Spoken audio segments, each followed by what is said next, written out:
Hi friends, ಎಲ್ಲರಿಗೂ ನಮಸ್ಕಾರ. ಕೇವಲ 3 ನಿಮಿಷದಲ್ಲಿ 6,000 ರೂಪಾಯಿಂದ 10 ಲಕ್ಷ ರೂಪಾಯಿವರೆಗೂ ಸಾಲ ಸಿಗುತ್ತೆ ಅಂದ್ರೆ ನಂಬ್ತೀರಾ? ಹೌದು, ಯಾರು ಬೇಕಾದ್ರೂ ಸಾಲ ಪಡಿಬಹುದು. ತುಂಬಾ ಕಷ್ಟ ಇದ್ರೆ ಇನ್ಸ್ಟೆಂಟ್ ಆಗಿ ಲೋನ್ ಅನ್ನೋದಾದ್ರೆ ಪ್ರೊವೈಡ್ ಮಾಡ್ತಿದ್ದಾರೆ. ಯಾವ ಲೋನ್ ಅಪ್ಲಿಕೇಶನ್ ಹೇಗೆ ಸಾಲ ಪಡಿಬೇಕು ಅಂತ ಕಂಪ್ಲೀಟ್ ಆಗಿ ತಿಳಿಸ್ಕೊಡ್ತೀನಿ. ಈ ಅಪ್ಲಿಕೇಶನ್ ಅಲ್ಲಿ ಪರ್ಸನಲ್ ಲೋನ್ ಆಗಿ ನಿಮಗೆ ಅಪ್ ಟು 10 ಲಕ್ಷ ರೂಪಾಯಿವರೆಗೂ ಸಾಲ ಅನ್ನೋದಾದ್ರೆ ಕೊಡ್ತಿದ್ದಾರೆ. ಯಾವ ಲೋನ್ ಅಪ್ಲಿಕೇಶನ್ ಅಂತ ಕಂಪ್ಲೀಟ್ ಆಗಿ ತಿಳಿಸ್ಕೊಡ್ತೀನಿ. ವಿಡಿಯೋನ ಕೊನೆ ತನಕ ನೋಡಿ ಅಂತ ಹೇಳ್ತಾ ಈ ವಿಡಿಯೋನ ಸ್ಟಾರ್ಟ್ ಮಾಡ್ತಿದ್ದೀನಿ. ಬನ್ನಿ ಫ್ರೆಂಡ್ಸ್, ವಿಡಿಯೋನ ಸ್ಟಾರ್ಟ್ ಮಾಡೋಣ.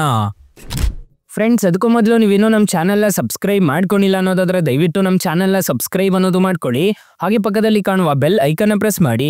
ಆಲ್ ಬಟನ್ ಮೇಲೆ ಪ್ರೆಸ್ ಮಾಡಿದ್ರೆ ನಾವು ವಿಡಿಯೋ ಹಾಕಿದಾಗೆಲ್ಲ ನಿಮಗೆ ನೋಟಿಫಿಕೇಶನ್ ಅನ್ನೋದು ಸಿಗುತ್ತೆ. ಹಾಗೆ ತಪ್ಪದೆ ವಿಡಿಯೋಗೊಂದು ಲೈಕ್ ಅನ್ನೋದು ಮಾಡಿ.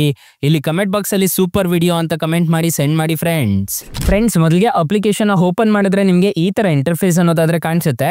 ಅಪ್ಲಿಕೇಶನ್ ಲಿಂಕ್ ಆದ್ರೆ ನಾನು ಡಿಸ್ಕ್ರಿಪ್ಷನ್ ಅಲ್ಲಿ ಕೊಟ್ಟಿರ್ತೀನಿ, ಅದ್ರ ಮುಖಾಂತರ ಡೌನ್ಲೋಡ್ ಅನ್ನೋದು ಮಾಡ್ಕೋಬಹುದು. ಇದರಲ್ಲಿ 4 ಸ್ಟೆಪ್ಸ್ ನ ಫಿಲ್ ಮಾಡ್ಕೊಂಡಿದ್ದೀರಾ ಅನ್ನೋದಾದ್ರೆ ಇನ್ಸ್ಟೆಂಟ್ ಆಗಿ ನಿಮಗೆ ಸಾಲ ಅನ್ನೋದಾದ್ರೆ ಕೊಡ್ತಾರೆ. ಸ್ಟಾರ್ಟಿಂಗು ನಿಮ್ಮ ಪರ್ಸನಲ್ ಡೀಟೇಲ್ಸ್ ನ ತುಂಬಬೇಕಾಗುತ್ತೆ, ಮತ್ತೆ KYC ನ ತುಂಬಬೇಕಾಗುತ್ತೆ. ಮತ್ತೆ ಇಲ್ಲಿ ನೋಡ್ಕೋಬಹುದು ರೆಫರೆನ್ಸ್, ಕಾಂಟ್ಯಾಕ್ಟ್ ಮತ್ತೆ ಇಲ್ಲಿ ಪ್ರೊಫೈಲ್ ಅಂತ ಒಂದು ಆಪ್ಷನ್ ಕಾಣುತ್ತಲ್ವಾ. ಇಷ್ಟು ತುಂಬಿದ್ದೀರಾ ಅನ್ನೋದಾದ್ರೆ ಈ ಅಪ್ಲಿಕೇಶನ್ ಅಲ್ಲಿ ಇನ್ಸ್ಟೆಂಟ್ ಆಗಿ 10 ಲಕ್ಷ ರೂಪಾಯಿವರೆಗೂ ಸಾಲ ಅನ್ನೋದಾದ್ರೆ ಕೊಡ್ತಾರೆ. ಲೋನ್ ಎಗೇನೆಸ್ಟ್ ಪ್ರಾಪರ್ಟಿ ಅಂತಂದ್ರೆ ನಿಮ್ಮ ಹತ್ರ ಸೈಟು ಅಥವಾ ಹೋಮ್ ಇದ್ರೆ 1 ಕೋಟಿವರೆಗೂ ಕೊಡ್ತಾರಂತೆ. 20 ವರ್ಷ ಟೆನ್ಯೂರ್ ಕೊಡ್ತೀವಿ ಅಂತ ಹೇಳಿದ್ದಾರೆ. 2 ವೀಲರ್ ಲೋನ್ ಸಮೇತ ಕೊಡ್ತೀವಿ ಅಂತ ಹೇಳಿದ್ದಾರೆ. ಬಿಸ್ನೆಸ್ ಲೋನ್ ಕೊಡ್ತೀವಿ ಅಂತ ಹೇಳಿದ್ದಾರೆ. ಈಗ ಸದ್ಯಕ್ಕೆ ನನಗೆ ಪರ್ಸನಲ್ ಲೋನ್ ಬೇಕು, ಅದ್ರ ಮೇಲೆ ನೋ ಮೋರ್ ಮೇಲೆ ಕ್ಲಿಕ್ ಮಾಡ್ತೀನಿ. ಏನೇನು ಫ್ಯೂಚರ್ಸ್ ಇದೆ ಅಂತ ಹೇಳ್ಬಿಟ್ಟು ಇಲ್ಲೇ ತಿಳಿಸ್ಕೊಟ್ಟಿರ್ತಾರೆ, ನೋಡ್ಕೋಬಹುದು. ನಿಮಗೆ ಕಾಣಿಸ್ತಿದೆ ಅನ್ಸುತ್ತೆ. ಸ್ವಲ್ಪ ಝೂಮ್ ಅನ್ನೋದಾದ್ರೆ ಮಾಡಿ ತೋರಿಸ್ತೀನಿ. ಇಲ್ಲಿ ನೋಡ್ಕೋಬಹುದು ನಿಮಗೆ 6,000 ರೂಪಾಯಿಂದ 10 ಲಕ್ಷ ರೂಪಾಯಿವರೆಗೂ ಇನ್ಸ್ಟೆಂಟ್ ಆಗಿ ಸಾಲ ಕೊಡ್ತೀವಿ ಅಂತ ಹೇಳ್ತಿದ್ದಾರೆ. ಟೆನ್ಯೂರ್ ನೋಡೋದಾದ್ರೆ 6 ತಿಂಗಳಿಂದ 60 ತಿಂಗಳವರೆಗೂ ಟೆನ್ಯೂರ್ ಕೊಡ್ತೀವಿ ಅಂತ ಹೇಳಿದ್ದಾರೆ. ಎಲಿಜಿಬಿಲಿಟಿ ಕ್ರೈಟೀರಿಯಾ ನೋಡೋದಾದ್ರೆ 21 ವರ್ಷ ಏಜ್ ಆಗಿರ್ಬೇಕು ಅಂತ ಹೇಳಿದ್ದಾರೆ. ಇನ್ಕಮ್ ನೋಡೋದಾದ್ರೆ ಮಂತ್ಲಿ 10,000 ಬರಬೇಕು ಅಂತ ಹೇಳಿದ್ದಾರೆ. 25,000 ರೂಪಾಯಿ ಮೋರ್ ದ್ಯಾನ್ ಇರಬೇಕು ಅಂತ ಹೇಳಿದ್ದಾರೆ. ಸದ್ಯಕ್ಕೆ 10,000 ರೂಪಾಯಿಂದ 25,000 ಅಂತ ಹೇಳಿದ್ದಾರೆ. ಅದ್ರೊಳಗಡೆ ಎಷ್ಟು ಬಂದ್ರು ಈ ಅಪ್ಲಿಕೇಶನ್ ಅಲ್ಲಿ ಸಾಲ ಪ್ರೊವೈಡ್ ಮಾಡ್ತಾರೆ. ಡಾಕ್ಯುಮೆಂಟ್ಸ್ ಏನೇನ್ ಬೇಕು ಅಂತ ಎಲ್ಲ ಇಲ್ಲೇ ಮೆನ್ಷನ್ ಮಾಡಿದ್ದಾರೆ, ನೋಡ್ಕೋಬಹುದು. ಒಂದು ಫೋಟೋಗ್ರಫಿ ಆಗಿರ್ಬೋದು, ಪಾನ್ ಕಾರ್ಡ್ ಆಗಿರ್ಬೋದು, ಅಡ್ರೆಸ್ ಪ್ರೂಫ್ ಆಗಿರ್ಬೋದು, ಆಧಾರ್ ಕಾರ್ಡ್ ಅಲ್ಲಿ ಅಡ್ರೆಸ್ ಇರುತ್ತಲ್ವಾ ಅದಾಗಿರ್ಬೋದು, ಎಂಪ್ಲಾಯಿ ಪ್ರೂಫ್ ಆಗಿರ್ಬೋದು, ಈ ತರದ್ದೆಲ್ಲ ಇರುತ್ತೆ. ಪ್ರೊಸೆಸಿಂಗ್ ಫೀಸ್ ಅಂಡ್ ಚಾರ್ಜಸ್ ಅಂತ ಹೇಳ್ಬಿಟ್ಟು ಇಲ್ಲಿ ಮೆನ್ಷನ್ ಮಾಡಿದ್ದಾರೆ, ನೋಡ್ಕೋಬಹುದು. ಅದು ಎಷ್ಟಿರುತ್ತೆ ಅಂತ ಹೇಳ್ಬಿಡ್ತೀನಿ, ಮತ್ತೆ ತಿಳಿಸ್ಕೊಡ್ತೀನಿ ನಾನು ನಿಮಗೆ.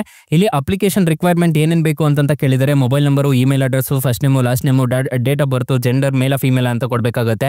ಪಾನ್ ಕಾರ್ಡ್ ನಂಬರು ಮತ್ತೆ ಎಂಪ್ಲಾಯಿ ಟೈಪ್ ಏನು ಅಂತ ಕೊಡಬೇಕಾಗುತ್ತೆ. ಸ್ಯಾಲರಿಡ್ ಸೆಲ್ಫ್ ಎಂಪ್ಲಾಯ್ಡ್ ಅಂತ ಹೇಳ್ಬಿಟ್ಟು ಕೊಡಬೇಕಾಗುತ್ತೆ. ಮಂತ್ಲಿ ಇನ್ಕಮ್ ಎಷ್ಟು ಬರ್ತಿದೆ ಅಂತ ಕೊಡಬೇಕಾಗುತ್ತೆ. ಕಂಪ್ನಿ ನೇಮ್ ಏನು ಅಂತ ಕೊಡಬೇಕಾಗುತ್ತೆ. ಇಷ್ಟು ನೀವು ಫಿಲ್ ಮಾಡ್ಕೊಂಡಿದ್ದೀರಾ ಅನ್ನೋದಾದ್ರೆ ಇನ್ಸ್ಟೆಂಟ್ ಆಗಿ ನಿಮಗೆ ಸಾಲ ಅನ್ನೋದಾದ್ರೆ ಕೊಡ್ತಾರೆ. ಇಲ್ಲಿ ಕಂಟಿನ್ಯೂ ಅಪ್ಲಿಕೇಶನ್ ಮೇಲೆ ಕ್ಲಿಕ್ ಮಾಡ್ಕೋಬೇಕಾಗುತ್ತೆ. ಇಲ್ಲಿ ಕಂಟಿನ್ಯೂ ಮೇಲೆ ಕ್ಲಿಕ್ ಮಾಡ್ಕೋಬೇಕಾಗುತ್ತೆ. ಇಲ್ಲಿ ಸ್ಟಾರ್ಟಿಂಗು KYC ಅನ್ನೋದು ನೀವು ಮಾಡಬೇಕಾಗುತ್ತೆ. ನಿಮ್ಮ ಪಾನ್ ಕಾರ್ಡು ಮತ್ತೆ ಆಧಾರ್ ಕಾರ್ಡ್ ಕೊಟ್ಬಿಟ್ಟು KYC ಅನ್ನೋದಾದ್ರೆ ಮಾಡ್ಕೋಬೇಕಾಗುತ್ತೆ. ಮತ್ತೆ ಇಲ್ಲಿ ನಿಮ್ಮ ಜನರಲ್ ಇನ್ಫಾರ್ಮೇಶನ್ ಅನ್ನೋದಾದ್ರೆ ಕೊಡಬೇಕಾಗುತ್ತೆ. ಜನರಲ್ ಇನ್ಫಾರ್ಮೇಶನ್ ಅಂತಂದ್ರೆ ನಿಮ್ಮ ನೇಮ್ ಆಗಿರ್ಬೋದು, ಡೇಟ್ ಆಫ್ ಬರ್ತ್ ಆಗಿರ್ಬೋದು, ಅದನ್ನ ಕೊಡಬೇಕಾಗುತ್ತೆ. ಆಮೇಲೆ ರೆಫರೆನ್ಸ್, ಕಾಂಟ್ಯಾಕ್ಟ್ ಅನ್ನೋದಾದ್ರೆ ಕೊಟ್ಟು ನೀವು ಫಿಲ್ ಮಾಡ್ಕೊಂಡಿದ್ದೀರಾ ಅನ್ನೋದಾದ್ರೆ ಈ ಅಪ್ಲಿಕೇಶನ್ ಅಲ್ಲಿ ಖಂಡಿತವಾಗ್ಲೂ ನಿಮಗೆ ಅಪ್ ಟು 10 ಲಕ್ಷ ರೂಪಾಯಿವರೆಗೂ ಇನ್ಸ್ಟೆಂಟ್ ಆಗಿ ಸಾಲ ಅನ್ನೋದಾದ್ರೆ ಕೊಡ್ತಾರೆ. ಎಲ್ರಿಗೂ ಜಾಸ್ತಿ ಜನಕ್ಕೆ ಇದೇ ಅಪ್ಲಿಕೇಶನ್ ಅಲ್ಲೇ ಸಿಕ್ಕಿರೋದು. ಒಂದ್ಸಲ ಟ್ರೈ ಮಾಡಿ ನೋಡಿ. ಅಕಸ್ಮಾತ್ ಏನಾದರೂ ಈ ಅಪ್ಲಿಕೇಶನ್ ಅಲ್ಲಿ ನಿಮಗೆ ₹1 ಸಾಲ ಸಿಗ್ತಿಲ್ಲ ಅನ್ನೋ ಟೈಮಲ್ಲಿ ಫ್ರೆಂಡ್ಸ್, ನೀವು ನಮ್ಮ ಟೈಟಲ್ ಮೇಲೆ ಕ್ಲಿಕ್ ಮಾಡ್ಕೋಬೇಕಾಗುತ್ತೆ. ಟೈಟಲ್ ಮೇಲೆ ಕ್ಲಿಕ್ ಮಾಡ್ಕೊಂಡಿದ್ದೀರಾ ಅನ್ನೋದಾದ್ರೆ ಸ್ಟಾರ್ಟಿಂಗ್ ಅಲ್ಲೇ ಬೆಸ್ಟ್ ಲೋನ್ ಆ್ಯಪ್ ಲಿಂಕ್ ಅಂತ ಕೊಟ್ಟಿರ್ತೀನಿ.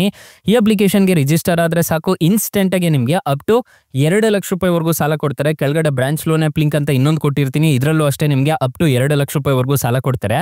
2 ಅಪ್ಲಿಕೇಶನ್ ಮಾತ್ರ ಬೆಂಕಿ ಅಪ್ಲಿಕೇಶನ್ಸ್ ಅಂತಾನೆ ಹೇಳ್ಬೋದು. ಒಂದ್ಸಲ ಟ್ರೈ ಮಾಡಿ ನೋಡಿ ಫ್ರೆಂಡ್ಸ್. ಇನ್ನು ಮೈನ್ ಅಪ್ಲಿಕೇಶನ್ ಅಲ್ಲಿ ಇಂಟ್ರೆಸ್ಟ್ ರೇಟ್ಸ್ ಎಲ್ಲ ಹೇಗಿರುತ್ತೆ ಅಂತ ಕಂಪ್ಲೀಟ್ ಆಗಿ ತಿಳಿಸ್ಕೊಡ್ತೀನಿ ಬನ್ನಿ ಫ್ರೆಂಡ್ಸ್. ಈ ಅಪ್ಲಿಕೇಶನ್ ಅಲ್ಲಿ ನಾನು ಮೊದಲೇ ಹೇಳ್ದಂಗೆ 6,000 ರೂಪಾಯಿಂದ ನಿಮಗೆ 10 ಲಕ್ಷ ರೂಪಾಯಿವರೆಗೂ ಸಾಲ ಕೊಡ್ತಾರೆ. ಇಂಟ್ರೆಸ್ಟ್ ರೇಟ್ ನೋಡೋದಾದ್ರೆ 12% ಇಂದ 28% ಅನ್ನೋದಾದ್ರೆ ಇರುತ್ತೆ.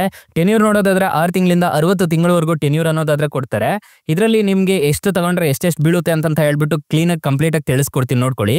ಫಾರ್ ಎಕ್ಸಾಂಪಲ್, ಈ ಅಪ್ಲಿಕೇಶನ್ ಅಲ್ಲಿ 50,000 ರೂಪಾಯಿ ನೀವು ಸಾಲ ತಗೊಂತಿದ್ದೀರಾ ಅನ್ನೋದಾದ್ರೆ, ಟೆನ್ಯೂರ್ ನೋಡೋದಾದ್ರೆ 12 ತಿಂಗಳು ತಗೊಂತಿದ್ದೀರಾ ಅನ್ನೋದಾದ್ರೆ ಇಂಟ್ರೆಸ್ಟ್ ರೇಟು ನಿಮಗೆ 20% ಅನ್ನೋದಾದ್ರೆ ಇರುತ್ತೆ. ಪ್ರೊಸೆಸಿಂಗ್ ಫೀಸ್ ನೋಡೋದಾದ್ರೆ 1,250 ರೂಪಾಯಿ ತರ ಪ್ರೊಸೆಸಿಂಗ್ ಚಾರ್ಜ್ ಅನ್ನೋದಾದ್ರೆ ಮಾಡ್ತಾರೆ. ಆನ್ ಬೋರ್ಡಿಂಗ್ ಚಾರ್ಜಸ್ ಅಂತ ಹೇಳ್ಬಿಟ್ಟು 200 ರೂಪಾಯಿ ಅನ್ನೋದಾದ್ರೆ ಮಾಡ್ತಾರೆ. GST ಅಂತ ಹೇಳ್ಬಿಟ್ಟು 261 ರೂಪಾಯಿ ಅನ್ನೋದಾದ್ರೆ GST ಇರುತ್ತೆ. ಟೋಟಲ್ ಇಂಟ್ರೆಸ್ಟ್ ರೇಟ್ ನೋಡೋದಾದ್ರೆ 5,580 ರೂಪಾಯಿ ಅನ್ನೋದಾದ್ರೆ ಚಾರ್ಜ್ ಅನ್ನೋದಾದ್ರೆ ಮಾಡ್ತಾರೆ. EMI ನೋಡೋದಾದ್ರೆ ಪ್ರತಿ ತಿಂಗಳು 4,632 ರೂಪಾಯಿ ತರ ಕಟ್ಕೊಂಡು ಹೋಗಬೇಕಾಗುತ್ತೆ. APR ರೇಂಜ್ ನೋಡೋದಾದ್ರೆ 26% ಅನ್ನೋದಾದ್ರೆ ಇರುತ್ತೆ. ಅಮೌಂಟ್ ಡಿಸ್ಬರ್ಸಲ್ ಆಗೋದು 50,000ಕ್ಕೆ 48,289 ರೂಪಾಯಿ ಅನ್ನೋದಾದ್ರೆ ಡಿಸ್ಬರ್ಸಲ್ ಆಗುತ್ತೆ. ನೀವು ಟೋಟಲ್ ರಿಪೇಮೆಂಟ್ ಮಾಡಬೇಕಾಗಿರೋ ಅಮೌಂಟ್ ನೋಡೋದಾದ್ರೆ 55,580 ರೂಪಾಯಿ ಅನ್ನೋದಾದ್ರೆ ನೀವು ಟೋಟಲ್ ರಿಪೇಮೆಂಟ್ ಅನ್ನೋದಾದ್ರೆ ಮಾಡಬೇಕಾಗುತ್ತೆ. Indian national ಆಗಿರ್ಬೇಕಾಗುತ್ತೆ. 21 ವರ್ಷ ಏಜ್ ಆಗಿರ್ಬೇಕಾಗುತ್ತೆ. ಮಂತ್ಲಿ ಇನ್ಕಮ್ ನೋಡೋದಾದ್ರೆ ನಿಮಗೆ ಸ್ಟಡಿ ಇನ್ಕಮ್ ಬರ್ತಿರ್ಬೇಕು ಮಾಡಬೇಕು ಅಂತ ಹೇಳಿದ್ದಾರೆ. ಹಾಗಿದ್ರೆ ಮಾತ್ರ ಈ ಅಪ್ಲಿಕೇಶನ್ ಅಲ್ಲಿ ಸಾಲ ಕೊಡ್ತಾರೆ. 4.6 ರೇಟಿಂಗ್ಸ್ ಇದೆ. ಅಪ್ಲಿಕೇಶನ್ ನಿಮಗೆ ಪ್ಲೇ ಸ್ಟೋರ್ ಅಲ್ಲೇ ಅವೈಲಬಲ್ ಇದೆ. ಅಪ್ಲಿಕೇಶನ್ ನೇಮ್ ನೋಡೋದಾದ್ರೆ easy personal loan credit B ಅಂತ ಅಪ್ಲಿಕೇಶನ್ ನೇಮು. ಅಪ್ಲಿಕೇಶನ್ಗೆ ರಿಜಿಸ್ಟರ್ ಆದ್ರೆ ಇನ್ಸ್ಟೆಂಟ್ ಆಗಿ ಸಾಲ ಅನ್ನೋದಾದ್ರೆ ಕೊಡ್ತಾರೆ. 5 crore ಪ್ಲಸ್ ಡೌನ್ಲೋಡ್ಸ್ ಇದೆ. 4.6 ರೇಟಿಂಗ್ಸ್ ಇದೆ. ಆರಾಮಾಗಿ ಡೌನ್ಲೋಡ್ ಅನ್ನೋದು ಮಾಡ್ಕೋಬಹುದು. ಈ ಅಪ್ಲಿಕೇಶನ್ RBI ಮತ್ತೆ NBFC ಅಪ್ರೂವ್ಡ್ ಇದೆ. ಯಾವುದೇ ತರ ತೊಂದರೆ ಇರೋದಿಲ್ಲ. ಈ ಅಪ್ಲಿಕೇಶನ್ ಇನ್ಸ್ಟಾಲ್ ಮಾಡ್ಕೊಂಡು ಸಾಲಕ್ಕೆ ಅಪ್ಲೈ ಮಾಡ್ತಿದ್ದೀರಾ ಅನ್ನೋದಾದ್ರೆ ಸೊ ತುಂಬಾ ಒಳ್ಳೆ ಅಪ್ಲಿಕೇಶನ್ ಅಂತ ಹೇಳ್ತೀನಿ. ಆರಾಮಾಗಿ ಇನ್ಸ್ಟಾಲ್ ಅನ್ನೋದು ಮಾಡ್ಕೊಳ್ಳಿ. ಅಕಸ್ಮಾತ್ ಏನಾದರೂ ಈ ಅಪ್ಲಿಕೇಶನ್ ಅಲ್ಲಿ ನಿಮಗೆ ₹1 ಸಾಲ ಸಿಕ್ತಿಲ್ಲ ಅನ್ನೋದಾದ್ರೆ ಬೆಸ್ಟ್ ಲೋನ್ ಆ್ಯಪ್ ಲಿಂಕ್ ಅಂತ ಕೊಟ್ಟಿರ್ತೀನಿ. ಅದ್ರ ಮುಖಾಂತರ ನೀವು ಸಾಲಕ್ಕೆ ಅನ್ನೋದಾದ್ರೆ ಅಪ್ಲೈ ಅನ್ನೋದು ಮಾಡ್ಕೋಬಹುದು ಗೈಸ್. ಸೊ ಗೈಸ್ ಇಷ್ಟು ಹೇಳ್ತಾ ಈ ವಿಡಿಯೋನ ಹೆಂಡ್ ಮಾಡ್ತಿದ್ದೀನಿ. ಈ ವಿಡಿಯೋ ಏನಾದರೂ ಇಷ್ಟ ಆಗಿದ್ರೆ ದಯವಿಟ್ಟು ಲೈಕ್ ಮಾಡಿ, ಶೇರ್ ಮಾಡಿ, ಸಬ್ಸ್ಕ್ರೈಬ್ ಮಾಡ್ಕೊಳ್ಳಿ. Thank you for watching. Bye. ಮುಂದಿನ ವಿಡಿಯೋದಲ್ಲಿ ಸಿಗೋಣ. ಜೈ ಹಿಂದ್.